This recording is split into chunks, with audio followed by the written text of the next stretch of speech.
지금 이곳에 있는 여러분들은 무엇에 많은 관심을 가지고 있습니까? 또 관심을 가지고 살아왔습니까? 정치에 관심이 있는 사람이라고 하면은 요즘 가장 뉴스를 도배하고 있는 조국 법무부 장관 후보자의 사퇴 여부에 많은 관심을 가지고 있을 것이고, 두어 달 동안 또 계속되고 있는 노 재편과 같은 그러한 일본 불매 운동에 많은 관심을 가지고 있을 것입니다. 청소년이라고 하면 공부나 앞으로 장래 희망에 대해서 많은 관심을 가지고 있을 것이고, 청년이라고 한다면 요즘에 가장 청년들 사이에서 가장 이슈화되어 있는 취직의 문제와 또 그와 더불어서 결혼 등 그런 문제들에 상당히 많은 관심을 가지고 있을 것입니다. 결혼한 장년이라고 한다면 사업이라든지 직장 또는 가정과 관련된 그런 일들이 제1 관심사가 아닐까 하는 생각을 해봅니다.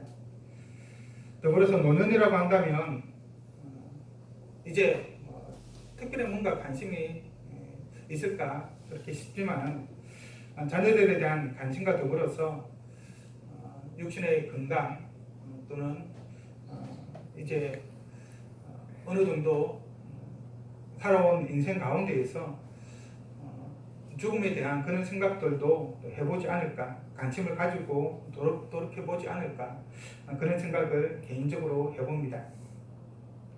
이것은 극히 개인적인 자신과 관련된 그런 문제에 대한 관심이라고 한다면, 어떤 사람들 같은 경우는 좀 더 그런 세부적인 것에, 잔잔한 것에 관심을 가지는 것이 아니라 좀 더 큰 문제에 관심을 가지는 사람들도 있죠.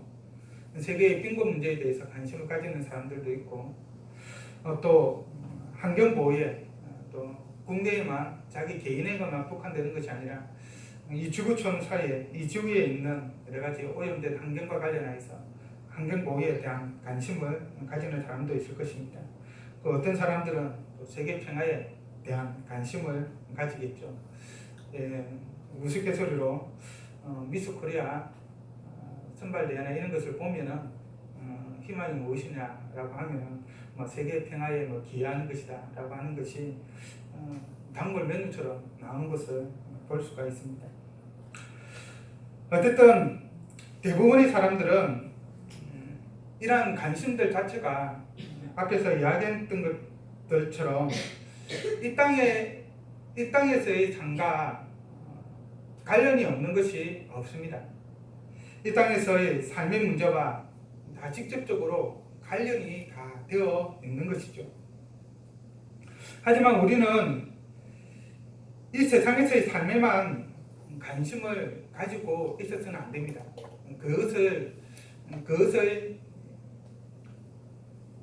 그것만을 주된 관심사로 하여서 살아간다고 한다면 뭔가 부족함이 있는 것이죠.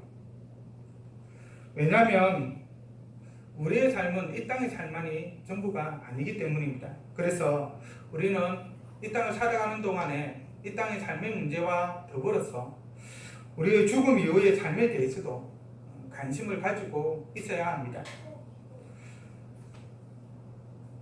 왜냐하면 죽음 이후의 삶은 반드시 있고, 우리가 이 땅에서 삶은 우리의 노력 여하에 따라서 어느 정도 바꿀 수가 있죠. 우리가 건강에 관심을 가지고 있다고 한다면 우리는 건강한 삶을 살아갈 수가 있습니다.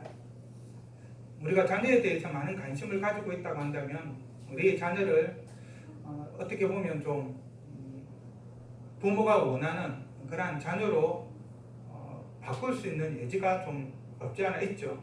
오염된 환경을 사람들의 노력에 의해서 바꿀 수 있는 여지가 있습니다. 하지만 죽음 이후의 삶은 한번 결정되면 더 이상 번복이 불가능합니다. 그렇기 때문에 우리는 죽음 이후의 삶에 대해서 어떻게 보면 이 땅의 삶보다는 더 많은 관심을 가지고 있어야만 하는 것입니다. 오늘 본문을 보면 어떤 사람이 예수님께 와서 질문을 합니다. 이 사람에 대해서 20절은 청년이라고 말하고 있고 22절은 재물이 많은 사람이다 라고 말하고 있습니다. 쉽게 말해서 청년인데 부자라는 것이죠. 부자 청년입니다. 오늘날 부자이기 때문에 부자라서 욕을 먹는 경우도 있고 뭐 그렇게 되는데 단지 부자이기 때문에 욕을 먹어서는 안 되겠죠. 여하튼 이 부자 청년은 예수님께 와서 다음과 같은 질문을 합니다. 내가 무슨 선한 일을 하여야 영생을 얻으리이까?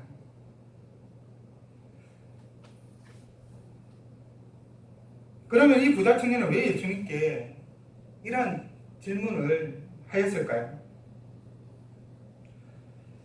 영생을 얻는 방법에 대한 질문을 했다라고 하는 것은 이 부자 청년이 매우 종교적인 인물이었다는 것을 알 수가 있죠. 종교에 관심이 없다고 한다면 영생에 대해 관심을 가지지 않을 것입니다. 왜냐하면 이 땅의 삶이 전부인데 굳이 영생에 대해서 생각해 볼 필요는 없을 것이기 때문이죠. 물론 종교적이 않은 사람도 때로는 영원한 삶에 대해서 관심을 가지고 있기는 하지만 일반적으로 종교적인 사람이 영원한 삶에 대해서 많은 관심을 가지죠. 특별히 이 사람이 유대인이라고 하는 측면에서 보면 더더욱 훨씬 더 많은 경건함을 가졌다라고 말할 수 있을 것입니다. 특별히 그런 점에서 보면 이 청년은 율법의 행위를 강조한 바리새인의 가르침을 따랐던 것으로 보입니다. 그런 점에서 보면 매우 엄격한 신앙생활을 했다라고 할 수가 있는 것이죠. 바리새인은 선한 일을 해야지 구원을 얻을 수 있다라고 가르쳤습니다. 즉 율법을 잘 행해야지, 계명들을 지켜야지 영생을 얻을 수 있다. 그렇게 믿었던 것입니다. 그런데 구체적으로 영생을 얻게 하는 선한 일이 무엇인지에 대해서는 좀 애매모호하였습니다. 어떤 이 계명을 지키면 반드시 구원을 받는다. 이 계명을 지켜야만 한다. 이렇게 말하지 않고 좀 두리뭉실하게 계명을 지켜야 한다라고 말했다는 것이죠. 애매모호했다라고 하는 이 말은 그런 점에서 보면 바리새인 사이에서도 그들의 그 가르침 사이에서도 다양한 의견이 있었다는 것을 보여줍니다. 구원을 얻는 선한 일에 어떤 것이 있을까라고 했을 때 사람마다 달랐다는 것이죠. 그런 점에서 이 부자 청년은 정녕 어떤 선한 일을 해야지 영생을 얻을 수 있을지에 대해서 관심을 가지고 있었고, 그래서 마치 당대에 아주 뛰어난 선생이라고 소문이 나 있었던 예수님을 보게 되었고, 예수님께 나와 내가 무슨 선한 일을 하여야지 영생을 얻을 수 있겠습니까? 라고 물어본 것입니다. 이에 대해 예수님은 내가 생명에 들어가려면, 앞에 영생과 생명은 동일한 뜻이라는 것을 알 수가 있죠. 내가 생명에 들어가려면 계명들을 지키라 라고 말씀하십니다. 이것은 모세가 이스라엘 백성들에게 선포한 율법의 핵심 내용입니다. 즉 계명을 지키면 살지만 계명을 어기면 죽는다라는 것이죠. 신명기 28장에 바로 그것이 잘 드러나 있습니다. 하나님의 말씀을 선포하고 난 이후에 계명을 지키는 자에게는 복을 주지만 계명을 지키지 않고 불순종하는 자들에게는 하나님의 저주가 있을 것이다라고 말씀을 하시면서 너희가 계명을 지킬 것을 말하고 있는 것이죠. 예수님은 부자 청년에게 표면적으로 드러난 일반적인 의미에서 영생의 방법을 알려주신 것입니다. 말 그대로 율법에 그렇게 말씀을 하고 있기 때문에 그것에 따라서 계명을 지키라 라고 말씀하신 것이죠. 그러자 부자 청년은 좀 더 구체적으로 어떤 계명을 지켜야 하는지를 다시 한번 물어봅니다. 계명을 지키는 것은 계명을 지켜야지만 내가 구원을 영생을 얻는 것은 알겠는데 도대체 어떤 계명인지 궁금하여서 그것을 물어본 것입니다. 더불어서 율법에서 말하는 계명은 너무나도 폭넓었기 때문에, 너무나도 많았기 때문에 영생에 들어가는 계명이 무엇인지 물어보았던 것입니다. 어떤 측면에서 보면 이 부자 청년은 율법에서 말하는 많은 계명들 가운데에서 어떤 특정한 계명을 지켜야 하지만 영생을 얻을 수 있다라고 아마 생각하지 않았을까, 그렇게 보여집니다. 그래서 예수님께서 계명들을 지키라라고 말씀하셨을 때 어느 계명을 지켜야 하는지 물어보고 있죠. 좀 애매하긴 하지만 오늘 본문의 말씀에 보면 예수님은 계명들을 지키라라고 이렇게 말하고 있는데, 우리 번역은 이 청년은 18절에 보면 어느 계명이오니까 라고 하여서 복수에 대해서 약간 단수로 말하는 듯한 뉘앙스를 주죠. 물론 해석의 여지는 없지 않아 있습니다. 그래서 여러 계명들 가운데에서 이 청년은 어떤 특정한 한 계명을 지켜야 하지만 영생을 얻을 수 있다라고 생각을 하였던 것입니다. 이렇게 어떤 계명이냐고 물어보자 예수님께서 10계명 중 5번째 계명부터 10번째 계명까지를 말씀을 하죠. 5계명인 내 부모에게 순종하라, 부모를 공경하라 라고 하는 계명이 맨 나중에 나오지만 5번째 계명부터 10번째 계명까지를 언급을 합니다. 앞에 있는 첫 번째 계명부터 네 번째 계명까지는 우선 열애로 하고 있죠. 여하튼 예수님은 이 계명을 말씀하신 것은 바로 이웃을 사랑해야 한다는 것입니다. 그래서 예수님은 마지막에 내 부모를 공경하라 라고 하는 이 말씀 이후에 내 이웃을 내 자신같이 사랑하라 라고 하는 말씀을 덧붙이고 있는 것입니다. 왜냐하면 앞에 있는 그 모든 계명들이 내 이웃을 내 몸과 같이 사랑하라, 내 자신과 같이 사랑하라 라고 하는 그 모든 이 계명에 다 포함되기 때문에, 그리고 10계명은 실질적으로 하나님 사랑과 이웃 사랑에 대한 계명들이라고 말할 수가 있는 것이죠. 하나님을 사랑하는 것이 첫 번째 계명부터 네 번째 계명이고, 이웃을 사랑하는 것이 5번째부터 10번째까지의 계명입니다. 그래서 예수님은 5번째부터 10번째 계명을 말씀하시고 난 이후에 내 이웃을 내 자신과 같이 사랑하라 라고 하는 말씀을 덧붙이고 계시는 것입니다. 이에 부자 청년은 이 모든 것을 내가 지켜 사온데 아직도 무엇이 부족하니까 라고 예수님께 다시 한번 질문을 합니다. 왜냐하면 예수님의 대답은 지금까지 그가 배워온 것과 그리고 그가 행한 것과 다를 바가 없었기 때문입니다. 부자 청년은 여타의 선생들과는 다른 예수님으로부터 영생을 얻는 확실한 방법을 알고 싶었습니다. 여타의 선생들, 즉 바리새인들에게서는 계명을 지키면 되고 또 10계명도 이야기하고 보통 그렇게 이야기를 했었던 것이죠. 예수님도 동일하게 이야기하자 뭔가 예수님으로부터 더 알고자 하는 마음으로 제가 이 모든 것을 다 지켰는데 그래도 뭔가 부족한 게 있습니까? 라고 재차 물어보는 것이죠. 혹시나 하는 마음으로 아직도 무엇이 부족합니까? 라고 물어보고 있는 것입니다. 계명을 지키는 것 외에 뭔가 또 다른 것은 없느냐? 라고 물어보는 것이죠. 부자 청년이 예수님께 이렇게 질문을 한 것은 그가 계명을 지키는 것만으로는 영생을 얻기에는 무언가 부족하다는 것을 명확하게 느끼고 있었기 때문입니다. 부자 청년은 나름 철저하게 지금까지 영생을 얻기 위해 계명을 지키며 살아왔습니다. 그래서 예수님께서 계명을 지키라, 내 이웃을 내 자신과 같이 사랑하라 라고 하는 그 말씀에 조금의 주저함도 없이 내가 이 모든 계명을 지켰다라고 아주 담대하게 말하고 있는 것이죠. 과연 이렇게 말할 수 있는 사람이 당대에 도대체 몇 명이나 되었을까요? 아마 그렇게 많지는 않았을 것입니다. 이것은 이 청년이 얼마나 철저하게 계명에 종속된 삶, 또 계명을 지키는 삶을 살았는지를 보여주고 있죠.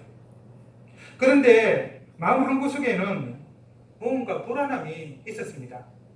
내가 지금 율법의 모든 계명들을 다 지키고 있는데, 십계명의 그 말씀을 나름 다 지키고 있는데, 정말 이것을 온전히 철저하게 지키면 정말 영생을 얻을 수 있을까? 그 마음 한구석에는 뭔가 불안함이 있었던 것이죠. 그 불안함 때문에 부자 청년은 예수님께 내가 무슨 선한 일을 하여야 영생을 얻을 수 있습니까? 라고 물어보았던 것이고, 더불어서 계명을 지키라는 예수님의 말씀에 아직도 무엇이 부족합니까? 라고 물어본 것입니다. 부자 청년의 불안한 심리는 행위 구원의 한계를 우리에게 분명히 보여줍니다. 많은 종교가 우리가 어떤 행위를 해야 구원, 곧 영생을 얻을 수 있다라고 말합니다. 내가 이렇게 하면, 이렇게 노력을 하면 내가 구원을 받을 것이다 라고 말하는 것이죠. 행위가 없는 구원은 절대로 없습니다. 부자 청년의 경우처럼 선한 일을 많이 해야 영생을 얻을 수 있다라고 가르치고, 또는 헌금을 많이 해야지 구원을 얻을 수 있다라고 말하기도 합니다. 어떤 경우에는 자기의 말, 목사면 목사, 어떤 종교 교주라고 하면 그 교주의 말을 자기가 숨기는 신의 말처럼 절대 순종해야 영생을 얻을 수 있다라고 말합니다. 그래서 협박하기도 하죠. 너가 나의 말을 듣지 않으면 너는 구원을 받지 못해. 저주를 받을 것이야. 그런 식으로 협박을 해서 자기 말에 순종하게 만듭니다. 오늘날 거짓 종교들 가운데 이런 사람들이 너무나도 많이 있죠. 그리고 그 때문에 너무나도 많은 사람들이 고통을 받고 있습니다. 또 어떤 사람들은 수행이나 명상을 통해서 세상의 더러움을 제거해야지만이 구원받을 수 있다고 그렇게 이야기합니다.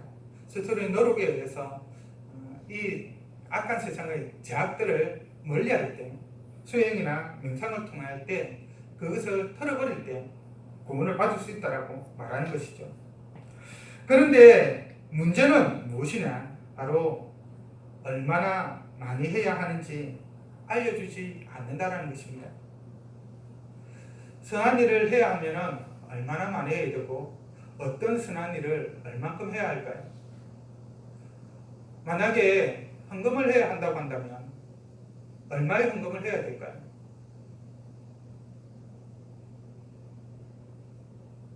만약에 헌금이 구원의 조건이라고 한다면 돈이 없는 사람은 구원을 받지 못하는 것일까요? 수행이나 명상을 한다고 한다면 어느 정도까지 해야 될까요? 언제까지 해야 될까요? 불교에서는 여러 가지 것들을 하죠. 100일을 기준으로 많이 해서 때는 명상을 하기도 하고, 묵은 수행 같은 경우는 보통 한 3년을 이야기도 하기도 하고 그런 식으로 합니다. 그 3년 수행을 하고 나면은 정말 불교에서 이야기하는 해탈을 경험하게 될까요?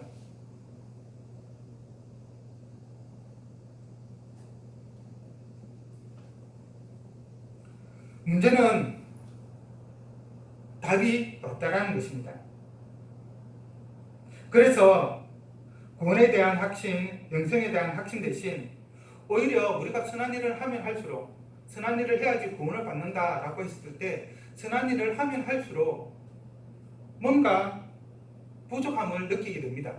특별히 우리가 살아가면서 선한 일만 할 수는 없잖아요. 사람인 이상. 때로는 선한 일이 아닌 악한 일을 하기도 합니다.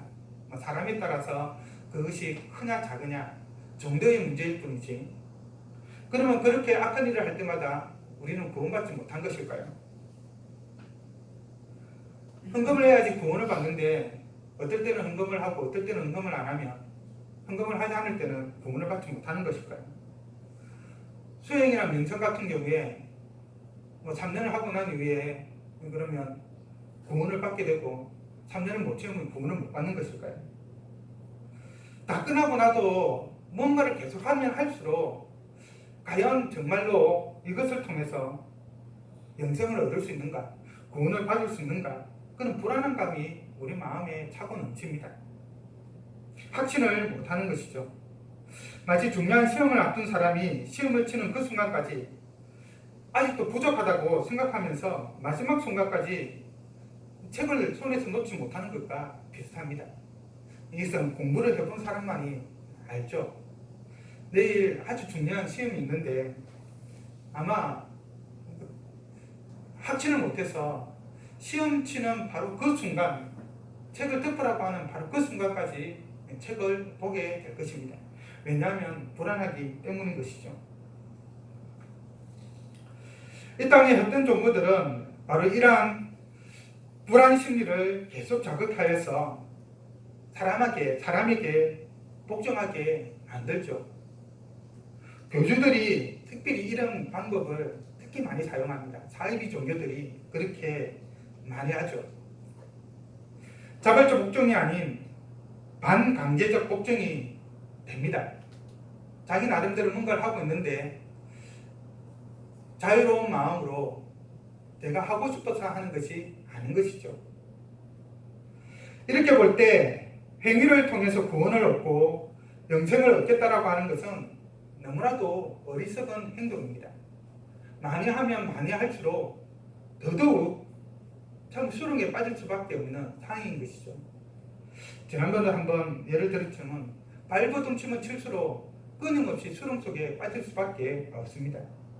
행위는 우리에게 참 구원과 영생을 주지 못합니다. 오히려 불안만 우리에게 줄 뿐이죠. 구원과 영생은 예수를 믿을 때 주어집니다. 그래서 요한복음 3장 16절에 보면 예수님은 하나님이 세상을 이처럼 사랑하사 독생자를 주셨으니 이는 그를 믿는 자마다 멸망하지 않고 영생을 얻게 하려 하심이라 라고 말씀을 하시는 것이죠. 예수님, 하나님이 보내신 독생자이신 예수님을 믿을 때 영생을 얻습니다. 그리고 예수님을 믿는다라고 하는 것은 예수님을 따르는 것입니다. 그래서 예수님은 부자 청년의 아직도 무엇이 부족합니까? 라고 하는 그 질문에 대해서 22절에서 다음과 같이 말씀하십니다. 내가 온전하고 잘진대 가서 내 소유를 팔아 가난한 자들에게 주라. 그리하면 하늘에서 보화가 내게 있으리라. 그리고 와서 나를 따르라. 간단히 말해서 너가 영생을 얻고자 한다면 너가 가지고 있는 그 모든 소유를 다 팔아서 가난한 사람들에게 나누어주고, 즉 구제하는 그 일에 사용을 하고 나를 따르라. 이렇게 말하고 있는 것이죠. 그러면 왜 예수님은 부자 청년에게 소유를 다 팔라고 그러고 나서 나를 따르라고 말씀하셨을까요? 이것은 부자 청년을 시험하기 위한 것입니다. 다른 말로 하면 영생을 얻기 위해 지킨 계명이 참된 것이었는지 거짓된 것이었는지 확인하는 그런 방편으로 작용하는 것이죠. 청년은 분명하게 앞에 내가 계명을 다 지켰다고 이야기했습니다. 이웃을 사랑하는 그 계명을 다 지켰다라고, 내 이웃을 내 자신같이 사랑하라는 그 계명은 내가 지금까지 다 지켜왔다라고 분명히 말했죠. 이에 대해 예수님은 그렇다고 한다면, 내가 정말로 내 이웃을 내 자신과 같이 사랑한다고 한다면 너가 가진 그 모든 소유를 가난한 자들을 위해서 다 나누어줘라. 그렇다고 한다면 내가 정말로 내 이웃을 내 자신과 같이 사랑하는 것이고 내가 말하는 것처럼 내 계명을 온전히 지킨 것이다 라고 말할 수 있을 것이다. 그런 이유에 나를 따르라. 예수님을 믿으라. 그러면 내가 영생을 얻을 것이다. 그렇게 말씀해 주신 것입니다.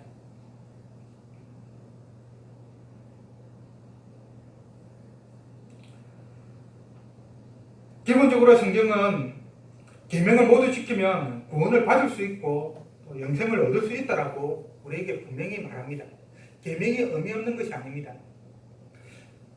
하나님께서 말씀을 통해서 우리에게 이 성경을 통해서 이런 계명을 주신 것, 그것은 우리의 구원을 위해서입니다. 그런데 문제는 무엇입니까? 어떤 사람도 모든 계명을 다 지킬 수 없다라는 것입니다.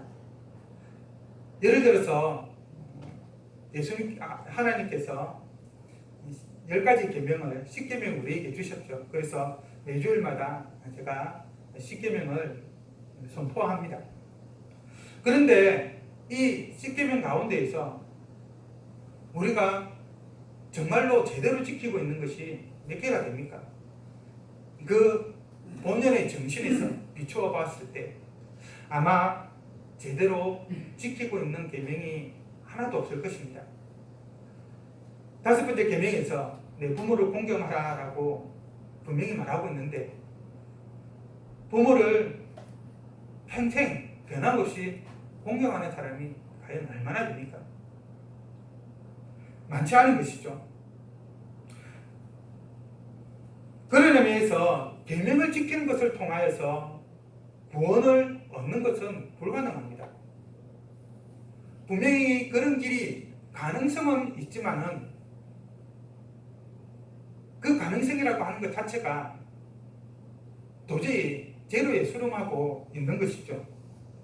특별히 로마서에서 사도 바울은 이 계명 가운데에서 한 가지만 어기는 것도 모든 계명을 다 어기는 것이라고 이야기를 합니다. 100가지 계명이 있는데 99가지를 잘 지켰다 하더라도 그 가운데 하나를 지키지 않았다고 한다면 다 어긴 것이라고 말하고 있는 것이죠. 그런 의미에서 보면 계명을 지키는 것을 통하여서 구원을 받는 것은 사람에게 있어서는 불가능한 것이죠.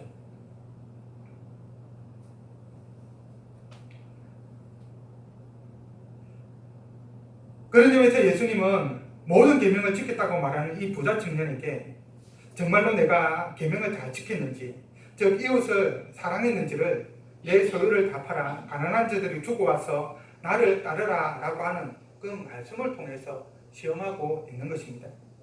그래서 만약 소유를 팔고 예수님을 따른다고 한다면 그는 진정으로 계명을 지킨 자라고 할 수 있고 그가 찾고 또 갈구하였던 영생을 얻게 되는 것이죠.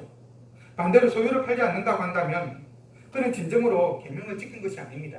계명을 지키지 않았기 때문에 영생을 얻을 수가 없는 것이고 또 영생을 얻을 수 있는 가능성도 없는 것이죠. 한편 예수님이 부자 청년에게 하신 소유를 팔고 나를 따르라고 하는 이 말씀은 하나님 말을 진정으로 믿고 사랑할 때 영생을 얻을 수 있다는 것을 또한 보여줍니다. 구원과 영생은 우리의 행위로 얻는 것이 아니라 하나님께서 우리를 사랑하셔서 우리의 행위와는 상관없이 값없이 주시는 하나님의 선물이라는 것을 보여주고 있는 것이죠. 그래서 부자 청년의 질문처럼 구원 또는 영생을 얻기 위해 우리가 이 땅 가운데에서 무슨 선한 일을 열심히 할 필요가 없습니다. 구원을 얻기 위해 우리가 해야 하는 것은 오직 하나님을 믿는 것뿐입니다. 예수 그리스도를 하나님의 아들로 믿고 그가 우리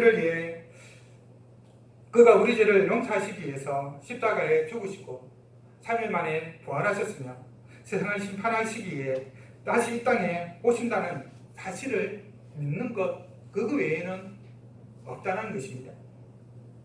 믿음으로 우리가 구원을 받는 것이 행위로 구원을 받는 것이 아닙니다. 그리고 그것은 예수님을 믿는다는 것은 예수님을 따르는 것이죠. 예수님을 믿고 따를 때 구원과 영생을 얻습니다. 다른 길은 없습니다. 선한 행위로는 결코 영생을 얻을 수 있는 사람이 이 땅에는 아무도 존재하지 않습니다. 왜냐하면 모든 계명을 지킬 수 있는 사람은 아무도 없기 때문입니다. 그러면 구원을 얻기 위해 예수님을 믿고 따르는 데 있어서 가장 방해가 되는 것은 무엇일까요? 적어도 오늘 본문에서는 그것을 재물이라고 말해주고 있습니다. 부자 청년은 영생을 얻는 것에 인생 최대의 관심을 가지고 있었죠. 그리고 그 영생을 얻기 위해서 그의 평생에 매우 철저하게 계명을 지키며 살았습니다. 자기가 믿었던 방식대로. 하지만 부자 청년은 계명을 지키는 것만으로는 항상 뭔가 부족함을 느끼고 있었습니다. 그래서 예수님은 영생을 얻고자 갈구하는 부자 청년에게 내 소유를 팔아 가난한 자들에게 주고 나를 따르라고 영생을 얻는 그 방법을 알려주었을 때 이 부자 청년은 22절에 그 청년이 재물이 많음으로 이 말씀을 듣고 근심하며 가니라 라고 하는 말씀에서 볼 수 있는 것처럼 분명히 자기가 찾았던 영생의 방법을 알았음에도 불구하고 그것을 포기하고 맙니다. 자기 소유를 팔고 예수님을 따르기를 포기한 것이죠. 영생을 얻는 것을 재물 때문에 포기해버린 것입니다. 분명히 영생을 얻기 위해 평생 그 방법을 강구했고 그 방법을 알게 되었는데도 불구하고 재물 때문에 아이러니하게도 영생 얻기를 자기 평생에 갈구하였던 영생을 포기해버린 것입니다. 그만큼 재물은 하나님을 믿는데 그리고 예수님을 따르는데 영생을 얻는 데 있어서 가장 큰 재물이라고 말할 수 있을 것입니다. 물론 사람마다 차이는 있을 것입니다. 어떤 사람은 재물이, 어떤 사람은 명예가, 어떤 사람은 가족이, 어떤 사람은 이 땅의 쾌락이, 여러 가지 것들이 될 수가 있겠죠. 여하튼 예수님은 이 사실을 23절 이하의 말씀을 통해서 특별히 우리에게 가르쳐주고 있습니다. 부자 청년이 돌아간 후에 예수님은 제자들에게 다음과 같이 말씀하시죠. 내가 진실로 너희에게 이르노니 부자는 천국에 들어가기가 어려우니라. 다시 너희에게 말하노니 낙타가 바늘기로 들어가는 것이 부자가 하나님의 나라에 들어가는 것보다 쉬우니라. 예수님의 이 말씀은 부자는 하나님 나라에 들어갈 수 없다, 곧 영생을 얻을 수 없다라고 하는 말씀이 아닙니다. 이는 재물의 위험성을 우리에게 알려주고 있는 것이죠. 즉 하나님과 재물 사이에서 하나님을 선택하는 것이 매우 힘들다라는 것입니다. 많은 재물 때문에 하나님을 버리는 경우가 있다라는 것이죠. 하나님께서 재물을 복으로 주셨는데 하나님께서 주신 이 재물 때문에 오히려 하나님을 선택하지 못하고 포기하는 경우를 우리는 성경을 통해서 참 많이 보게 됩니다.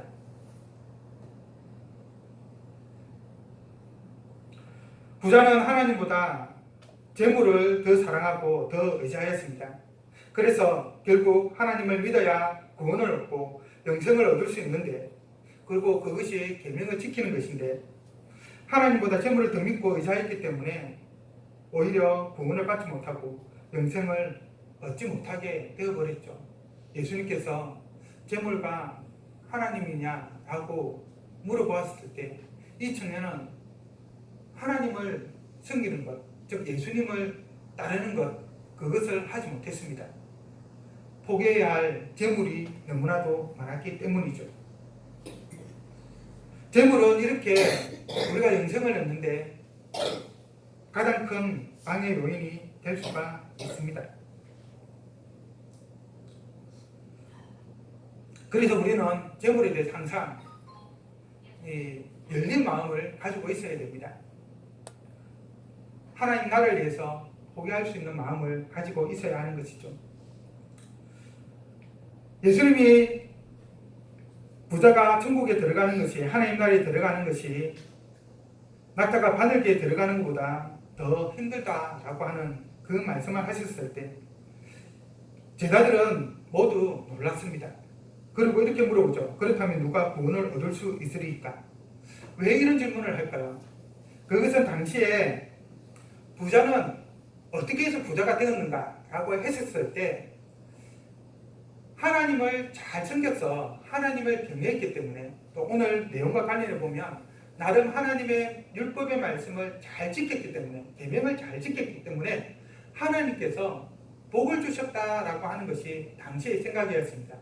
내가 재물을 많이 가지게 된 것, 내가 부자가 된 것은 하나님을 잘 섬겼기 때문이고, 하나님을 잘 섬겨서 하나님께서 복을 주셔서 내가 부자가 되었다.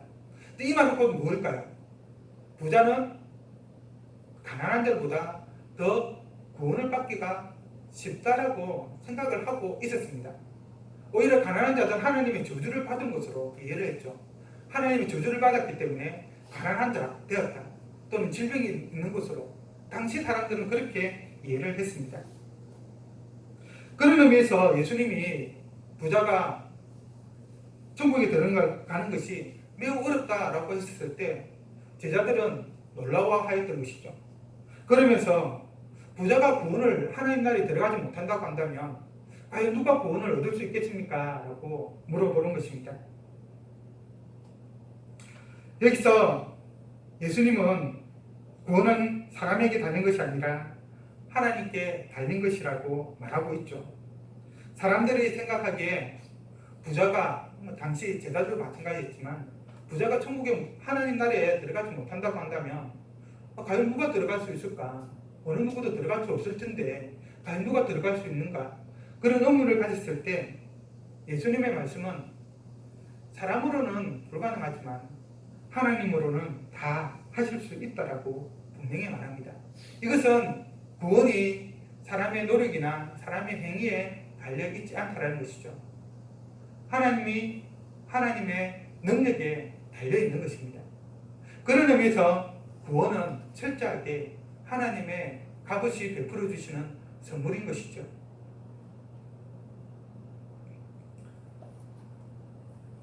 특별히 오늘 본문에서는 하나님이 구원을 베풀어 주시는 자가 누구인지를 자기의 소유를 포기하고 하나님을 택한 자들에게 주신다라고 말합니다. 그래서 27절에 보면 이렇게 말하죠.